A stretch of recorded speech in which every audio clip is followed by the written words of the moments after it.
Ritrovati i resti umani in uno stabile nel centro di Favara, il pensiero va a Jessica Lattuca, nostra intervista al padre. Donato oggi dai familiari del compianto capo della polizia Porrovecchio un defibrillatore ubicato presso la caserma Angelone di Agrigento.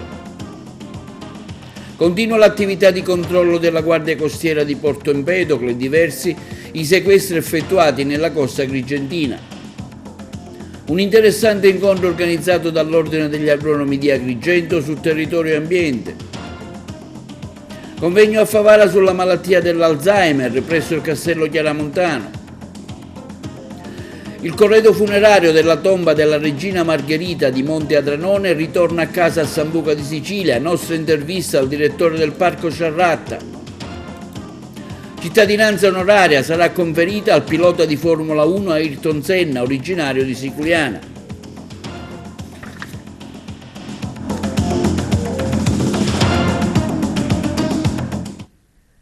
Buongiorno, benvenuti con il nostro appuntamento del TV Notizie. Alcune ossa umane sono state trovate nel corso dei lavori di ristrutturazione in un appartamento di Favara. Il pensiero va a Jessica Lattuca. Vi proponiamo un servizio di Moscato con un'intervista al padre di Jessica. Siamo a Favara in via Luigi Laporta, nel quartiere che tutti conoscono come Agia Tedra, un quartiere popoloso, popolare. Quella che vedete alle mie spalle è l'abitazione civica dove questa mattina nel corso di lavori di ristrutturazione sono arrivati i carabinieri perché dentro sono state ritrovate delle ossa. Naturalmente non si sa di che tipo si possa trattare, se sono in realtà ossa umane oppure no. Subito si è attivata la macchina della polizia giudiziaria, sono stati effettuati e continuati gli scavi e sono state ritrovate appunto queste ossa che adesso sono al vaglio della scientifica per l'estrazione del DNA, insomma per vedere di che tipologia di ossa si trattano. Il civico numero 59 di via Luigi Laporta si trova a meno di 50 metri dal luogo dove il 12 agosto del 2018 è stata vista per l'ultima volta Jessica Lattuca, la ragazza di Favara scomparsa nel nulla e della quale da quella data non si sa più niente. Proprio in relazione a questa coincidenza è stato facile far galoppare la fantasia e pensare che i resti ossei ritrovati ieri possono essere quelli di Jessica. Secondo la versione del fratello Enzo, deceduto 9 mesi fa, di Jessica Lattuca si persero le tracce dall'abitazione del padre, ubicata in via Leopardi, casa in quel tempo abitata da Enzo Lattuca, la cui entrata principale è sì in via Leopardi, ma che si affaccia anche in via Luigi Laporta. Qui abbiamo incontrato Giuseppe Lattuca, papà di Jessica, che si dice molto scettico, anzi è sicuro che quelle ossa non siano sicuramente di sua figlia. Ascoltiamolo.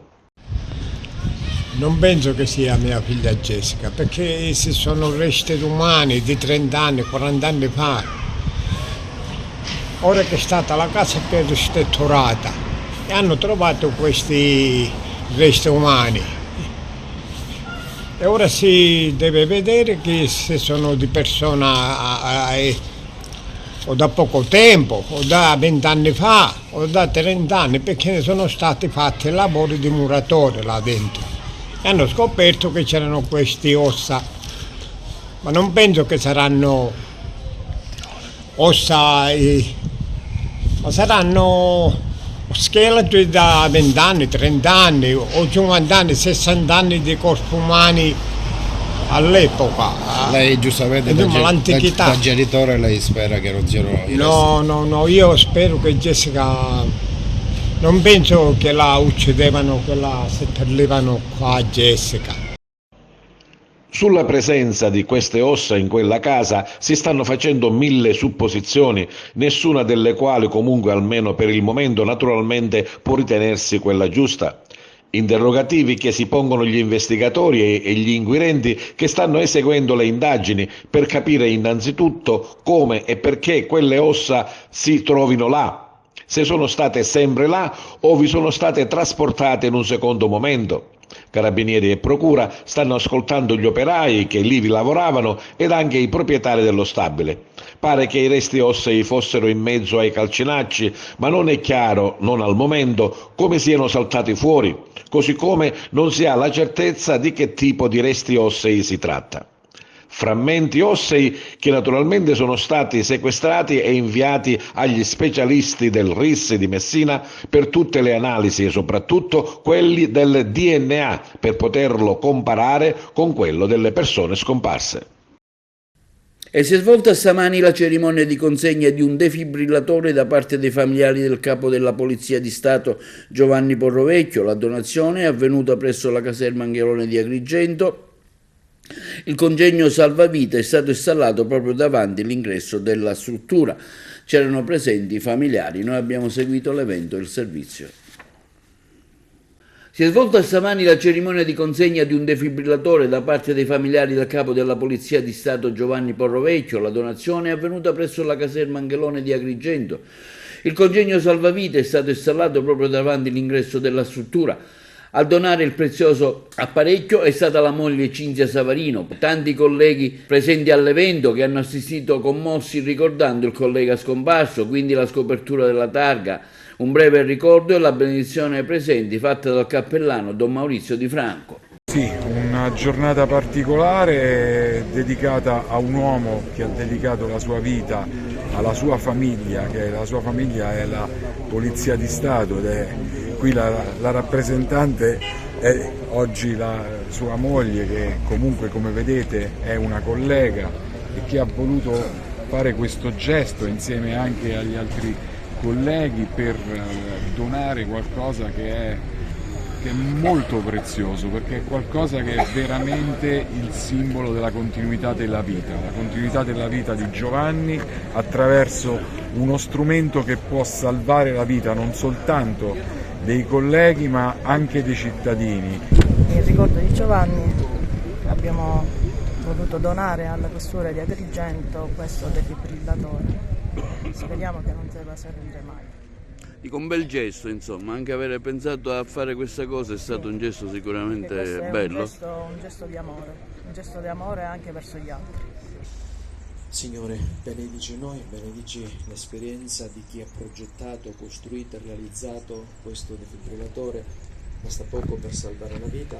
È inutile dire a voi chi era Giovanni Porrovecchio, perché se siete qua è perché lo sapete e sapete qual è l'amore che lui ha dato a questa istituzione, la Polizia di Stato, la sua famiglia.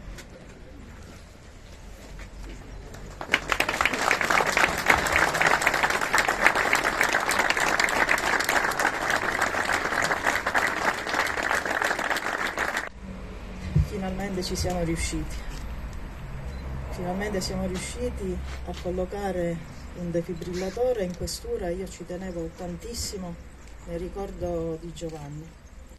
Continuano senza sosta i controlli della Guardia Costiera di Porto Empedocle lungo tutto il litorale di competenza che si estende da Torre Verdura, comune di Ribera, a Punta Bianca, comune di Agrigento, al fine di contrastare la pesca abusiva e il servizio.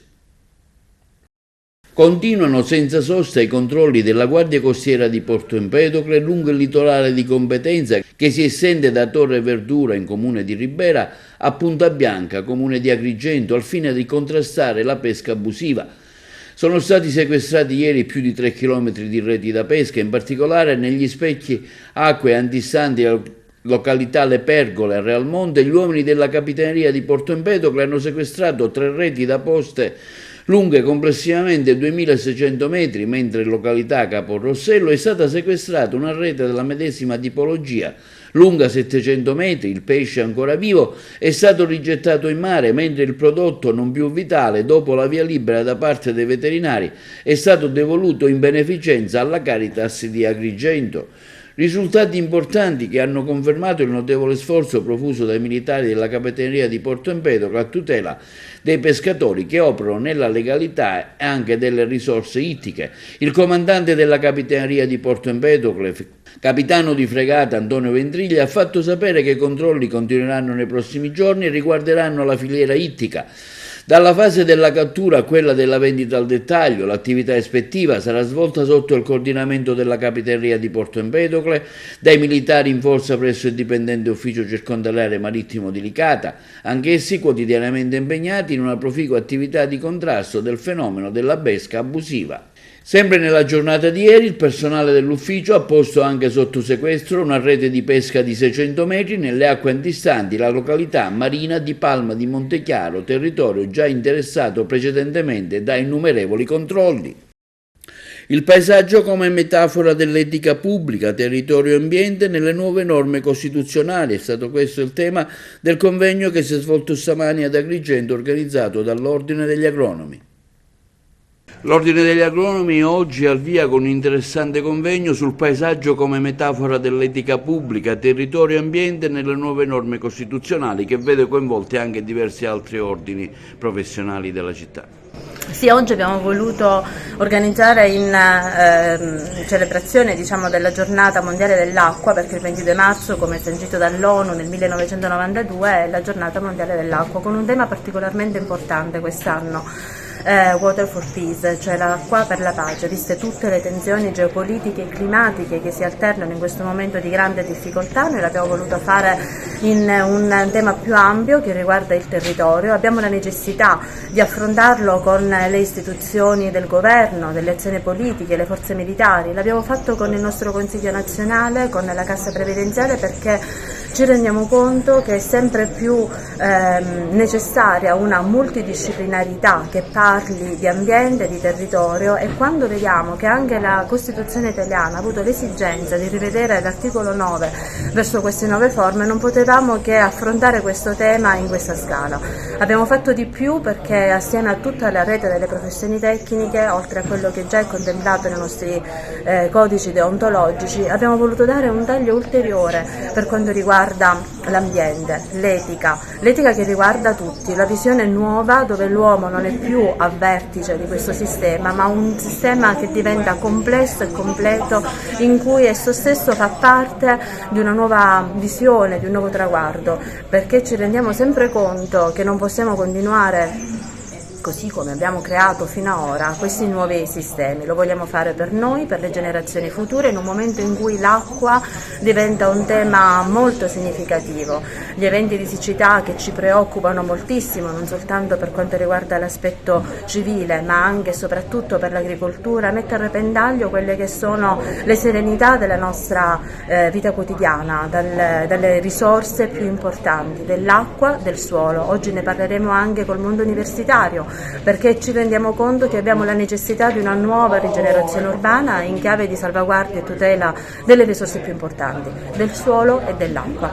Abbiamo l'autorità territoriale, anche Sua Eccellenza il Prefetto, che relazionerà proprio sull'iter storico di come si è potuti arrivare a una nuova forma di rigenerazione anche giuridica per tutelare meglio il nostro territorio, le nostre generazioni.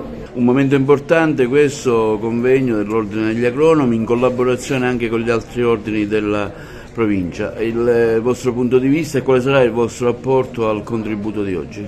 Ma oggi prima di tutto dobbiamo dire che abbiamo avuto dalla parte dell'Ordine di Agrigento, dalla nostra Presidente Maria Giovanna Mangione, una brillantissima idea. Ha messo insieme dei protagonisti per quanto riguarda la filiera, chiamiamola così, ambientale, un tema ormai che ricopre l'interesse sia del legislatore sia della popolazione. Sappiamo che questi temi ambientali hanno ormai una priorità in tutte le fasi di programmazione e sviluppo del territorio, quindi oggi anche qua ci confronteremo con gli altri protagonisti, ma cercheremo di far capire l'apporto che categorie come gli agronomi e i dottori forestali, i geologi, i chimici e i fisici e gli attuali possono dare a questo importante settore, che sarà il settore cruciale per lo sviluppo dell'Italia, dell'Europa, ma diciamo del mondo. Voi vi occupate di assistenza previdenziale? Io sono il presidente dell'ente previdenziale, sono l'ente privato con funzione pubblica che è predisposto a costruire la pensione per queste categorie professionali.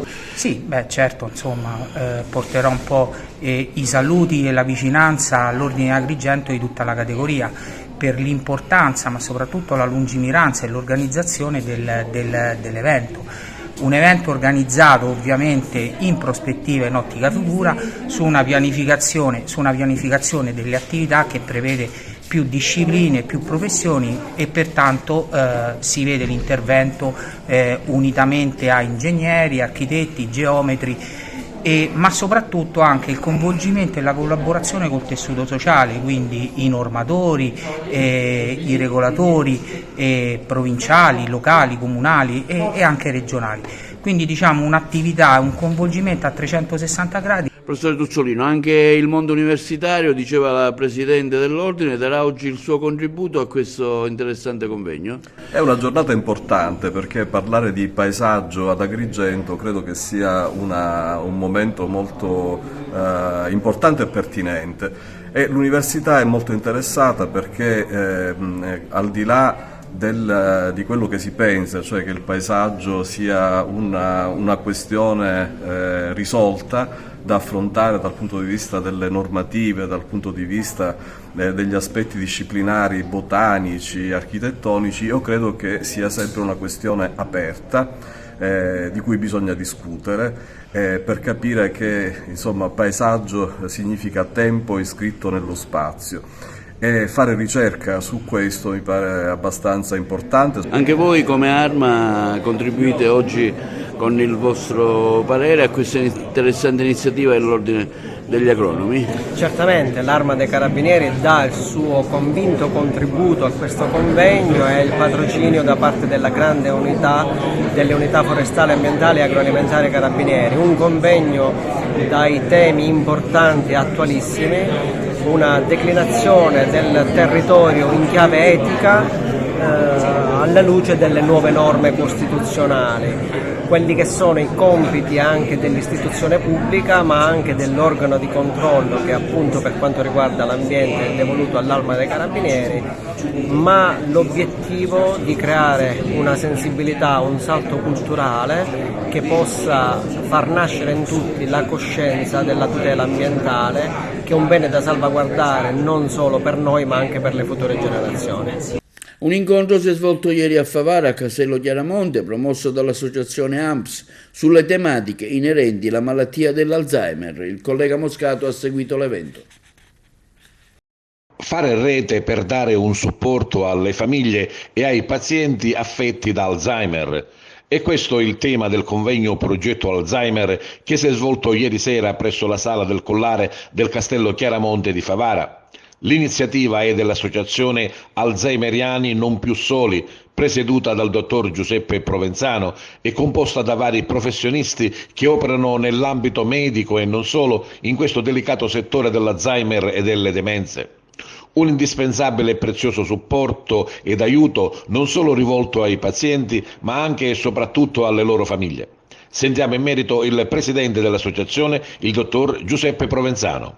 Oggi abbiamo affrontato questa tematica che credo che sia di importanza notevole perché consente appunto di dare sostegno alla famiglia, perché dopo una diagnosi di Alzheimer si trovano in una fase di smarrimento, quindi hanno necessità di capire quale possa essere il percorso, quale possa essere l'aiuto, quali possono essere gli indirizzi utili per assistere al meglio il proprio familiare.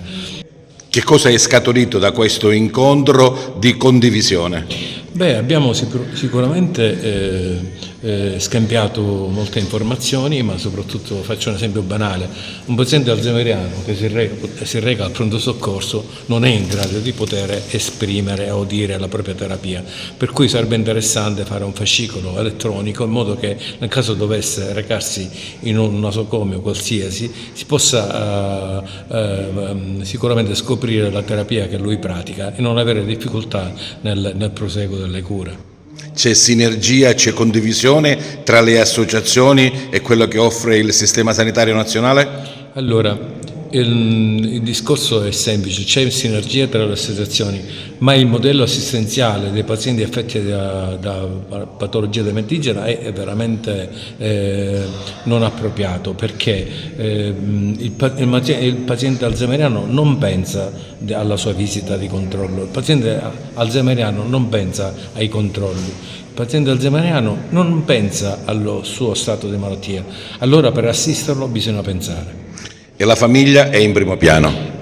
Quando la famiglia c'è, però il problema bisogna anche immaginarlo nel caso in cui non potessimo noi avere un supporto familiare, lì la cosa si complica notevolmente, perché indubbiamente in quel caso lì la nemica solitudine è veramente drammatica. Subentrano alle famiglie allora le associazioni? Subentrano le associazioni, subentrano le nostre risorse, subentrano il nostro aiuto che sicuramente siamo disponibili a dare.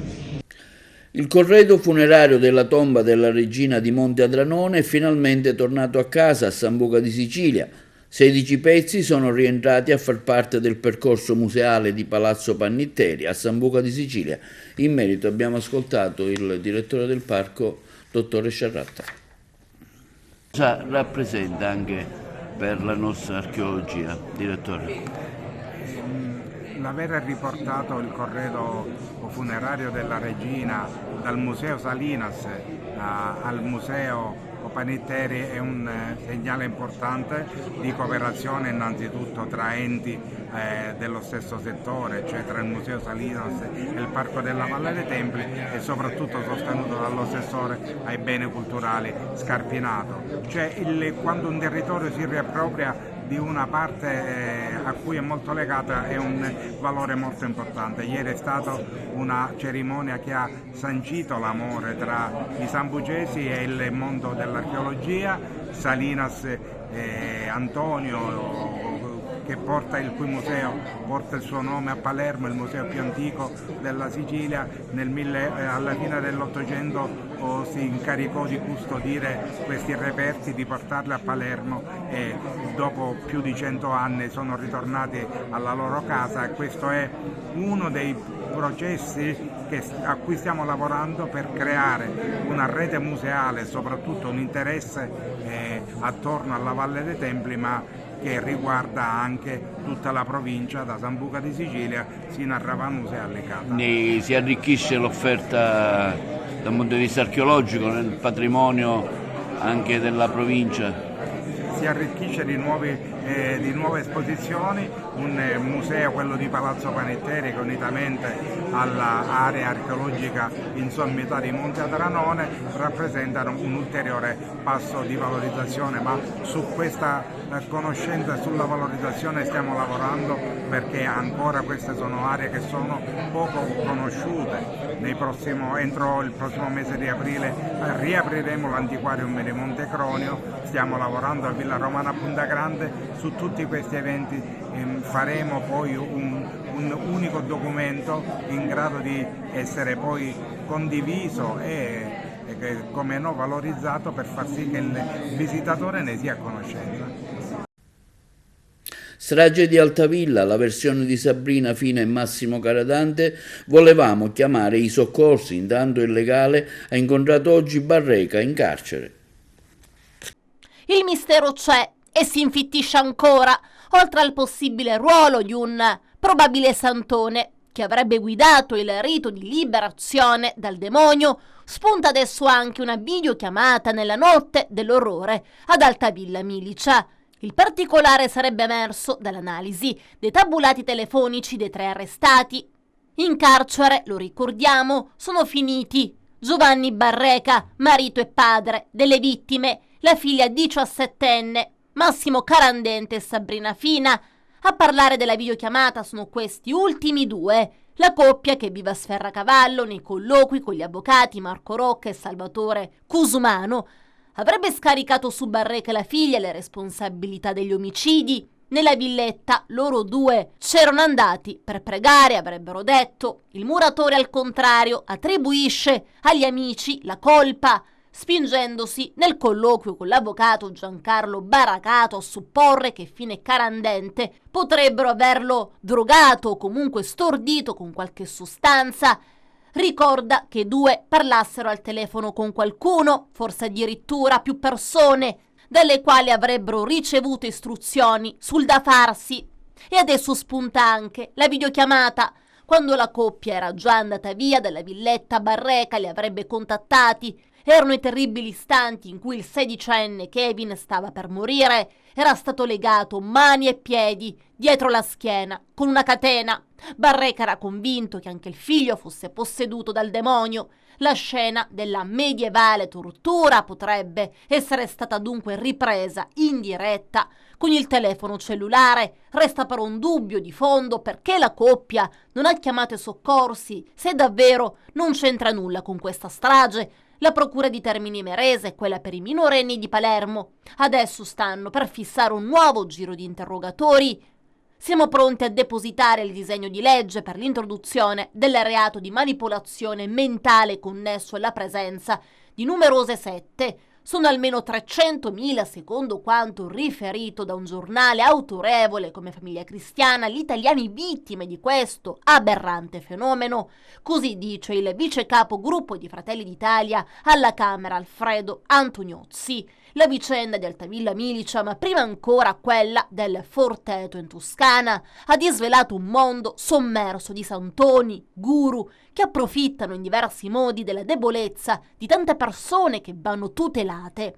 Sul Forteto grande merito per la denuncia va a Giovanni Donzelli, all'epoca dei fatti consigliere regionale in Toscana, e ai giornalisti Piccinni e Gazzanni, autori anche del libro Nella setta.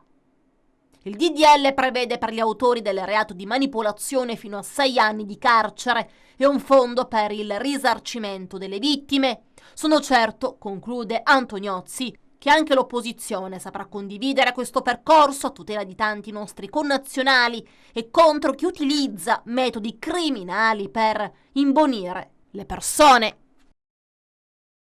La cittadinanza onoraria postuma ad Ayrton Senna sarà conferita dal sindaco di Siculiana Peppe Zambito il prossimo 4 maggio. Nello stesso giorno sarà inaugurato anche il museo dedicato al grande campione brasiliano di Formula 1, morto nel tragico incidente avvenuto nel circuito di Imola il 1 maggio di 30 anni fa. La bisnonna di Senna era originaria di Siculiana e si chiamava Giovanna Magro. Vediamo questa breve intervista al sindaco di Siculiana Zambito. Mi trovo a Modena per partecipare questa sera ad un evento dedicato a Ayrton Senna. Sarà l'occasione per presentare il nostro progetto, per raccontare le origini di questo grande campione di Formula 1 e soprattutto per promuovere Siculiana e le sue bellezze. In merito alla manifestazione di domenica 24 a Licata sul dissalatore Confagricoltura Agrigento e Confagricoltura Regionale, nella persona del presidente Rosario Marchese Ragona, sono vicina agli amici agricoltori di Licata, favorevoli alla realizzazione del dissalatore. È una vecchia battaglia che la Confagricoltura ha sempre fatto. La creazione del dissalatore e il collaudo della diga Gibesi possono essere risolutivi per la piana di Licata, perché non possiamo immaginare di fare agricoltura senza acqua. E sempre in materia continua la protesta degli agricoltori. Vediamo questo aggiornamento da Palermo. Noi non vogliamo sussidi, non vogliamo mancette, non vogliamo elemosina, vogliamo vivere del nostro lavoro, perché tutti quanti dovete capire che se vivete bene, mangiate sano e mangiate prodotti siciliani, allora sì che l'economia si può sviluppare, allora sì che i ragazzi non se ne vanno, allora sì che questa terra può rinascere. È per una buona causa, a sostegno di un comparto fondamentale per la nostra terra, e quindi cerchiamo di dare il nostro contributo affinché le cose possano migliorare. È da diversi decenni che i nostri interlocutori politici non fanno i nostri interessi, anzi l'agricoltura, l'allevamento, così come la pesca ormai sono al collasso. Queste attività non sono più redditizie. Si favorisce attraverso queste principalmente politiche europee criminali l'importazione di prodotti ortofrutticoli, grano trattato qualche settimana prima con degli erbicidi, è nocivo.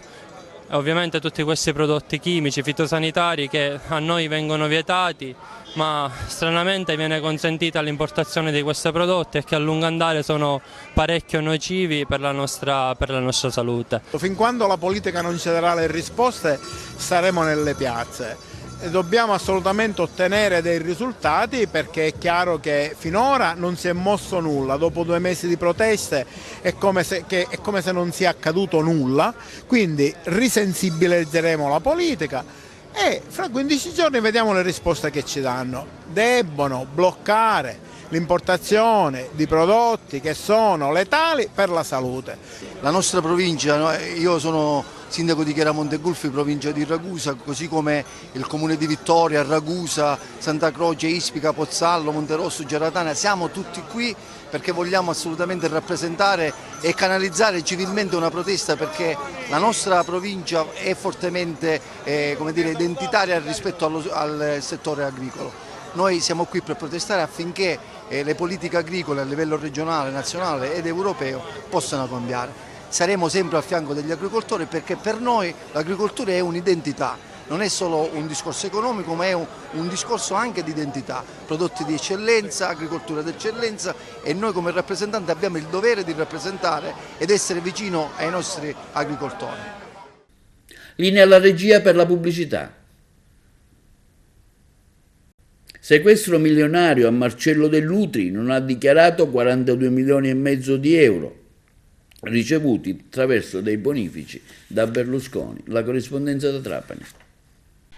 L'ex senatore di Forza Italia Marcello Dell'Utri è accusato di aver violato la normativa antimafia e per questo motivo Antonella Zatini, giudice per le indagini preliminari del Tribunale di Firenze, ha ordinato nelle scorse ore il sequestro preventivo di beni sino alla somma di 10.840.451 euro. Il provvedimento è stato eseguito giovedì 21 marzo su richiesta della Procura Antimafia di Firenze. Condannato definitivamente per concorso in associazione mafiosa, Dell'Utri ha l'obbligo per legge di comunicare le sue variazioni patrimoniali e così nell'ambito dell'inchiesta che lo vede indagato a Firenze per strage e associazione mafiosa, i magistrati hanno rilevato che nell'arco di alcuni anni l'ex senatore ha avuto un incremento patrimoniale che gli ha fatto incassare oltre 42 milioni di euro.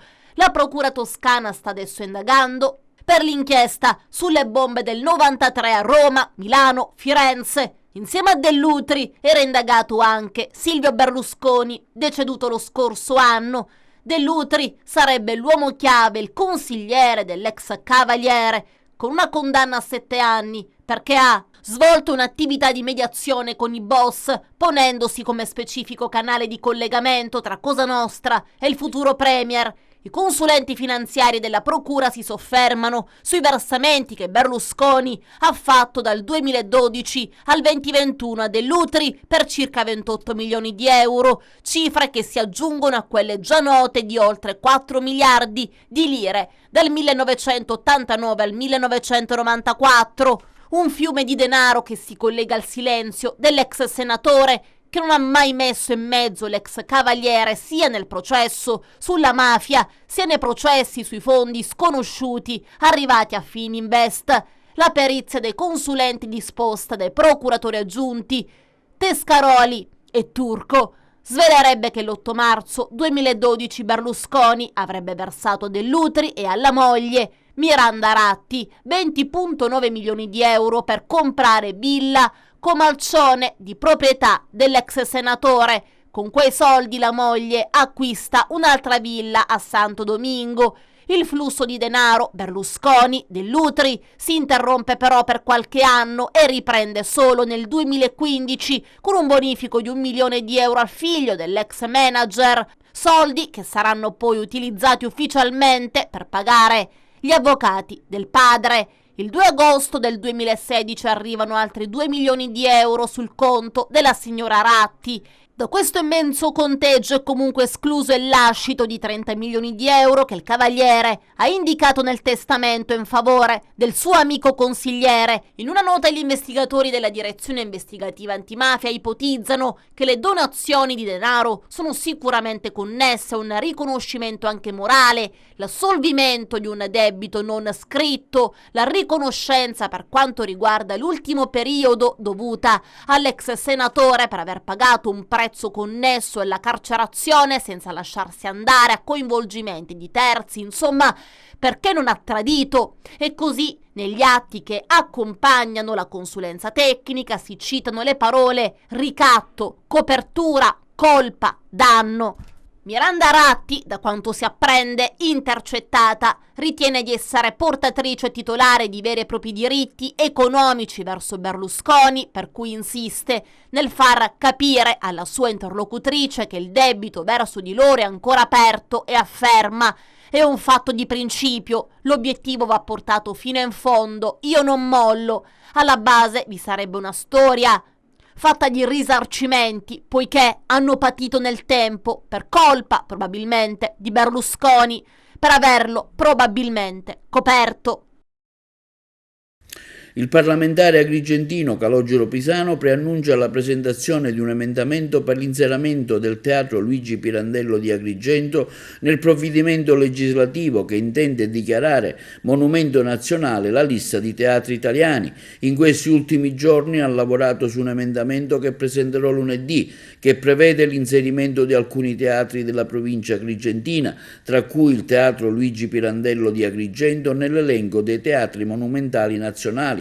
Ho avuto già delle interlocuzioni, continua Pisano, con il presidente della 7ª Commissione Cultura, Scienza e Istruzione della Camera, Federico Mollicone, che mi ha manifestato ampia disponibilità in tal senso, a dimostrazione dell'attenzione che questa maggioranza di governo ha verso il nostro territorio.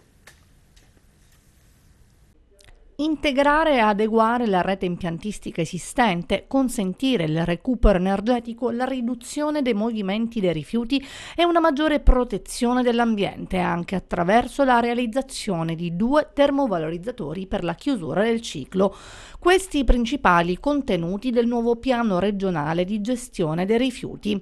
I termovalorizzatori ad esclusiva iniziativa e realizzazione pubblica sono la grande novità del piano e saranno costruiti in aree idonee delle 2 maggiori città metropolitane, Palermo e Catania. Una scelta che tiene conto di fattori geografici per essere al servizio delle 2 macro aree della Sicilia occidentale e orientale con la relativa viabilità e per la presenza di impianti esistenti o di prossima realizzazione. Gli impianti assorbiranno il 30% dell'energia prodotta per il loro funzionamento, mentre il restante 70% verrà immesso sul mercato, producendo un ulteriore ricavo che concorrerà alla riduzione della tariffa d'ingresso. Secondo le stime avranno un fabbisogno di 600.000 tonnellate all'anno per una produzione di 50 megawatt di energia elettrica. Negli altiforni di incenerimento verranno immessi rifiuti solidi urbani solo dopo un trattamento meccanico biologico che li priverà di elementi ferrosi e frazioni omogenee nobili che possono essere avviate al ciclo di recupero. E in tal senso il nuovo piano prevede infatti anche l'ottimizzazione della rete impiantistica esistente e la realizzazione di quella nuova per il pre-trattamento dei rifiuti. Contemporaneamente si ridurrà notevolmente il traffico necessario per il trasporto, annullando anche la presenza di rifiuti maleodoranti o percolanti, sia nei mezzi circolanti che nelle zone di stoccaggio. Il cronoprogramma prevede l'approvazione definitiva del piano dopo aver acquisito i relativi pareri ambientali nel rispetto delle norme europee entro luglio, per poter poi avviare subito la progettazione degli impianti. Un grosso passo in avanti verso la realizzazione dei 2 termovalorizzatori che risolveranno definitivamente la nostra problematica dell'emergenza rifiuti nella nostra regione. Produrranno energia, determinando un abbassamento del costo delle bollette per le famiglie, non inquineranno ed eviteranno che i siciliani siano costretti a pagare quello che paga la Sicilia ogni anno, 100 milioni di rifiuti all'estero perché non possiamo smaltirli. Tutto questo sicuramente è un nostro impegno che intendiamo mantenere lavorandoci quotidianamente col grande sforzo senza distrarsi minimamente. Successo per la manifestazione dei fiocchetti lilla sui disturbi alimentari, il servizio da Messina. Non è soltanto un Grande apprezzamento e una sala Laudamo dell'ente regionale Teatro di Messina strapiena per l'evento Coffee Talk Art and Neuroscience organizzato nell'ambito della Giornata Nazionale del Fiocchetto Lilla. La serata, patrocinata dal Comune di Messina e dedicata alla sensibilizzazione sui disturbi del comportamento alimentare, è stata proposta dai partner del progetto Arcadia VR in collaborazione con le aziende sanitarie di Messina, Lecce e Trapani e con il Consorzio Mediterranean Health Innovation Hub.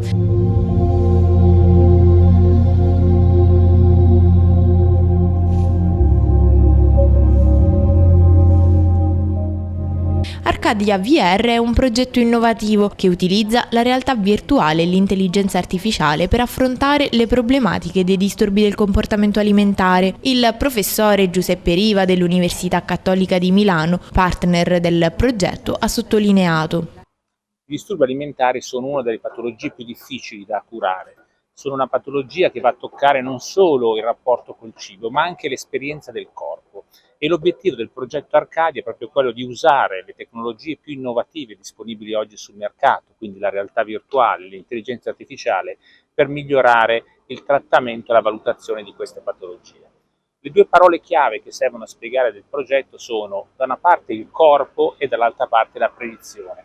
Il corpo perché quando parliamo di disturbi alimentari in realtà il cibo è principalmente lo strumento che le ragazze usano per cercare di controllare la propria immagine corporea, e modificare questa immagine corporea è difficile, non si riesce a farlo col linguaggio.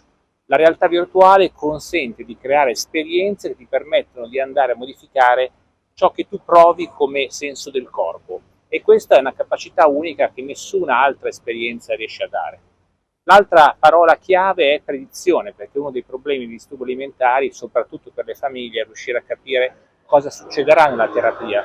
Grazie all'intelligenza artificiale, alla raccolta dei dati dei pazienti che verrà fatta all'interno dello studio, diventerà possibile utilizzare, le informazioni per riuscire a prevedere l'andamento della terapia e guidare le famiglie e le ragazze all'interno del processo di cura.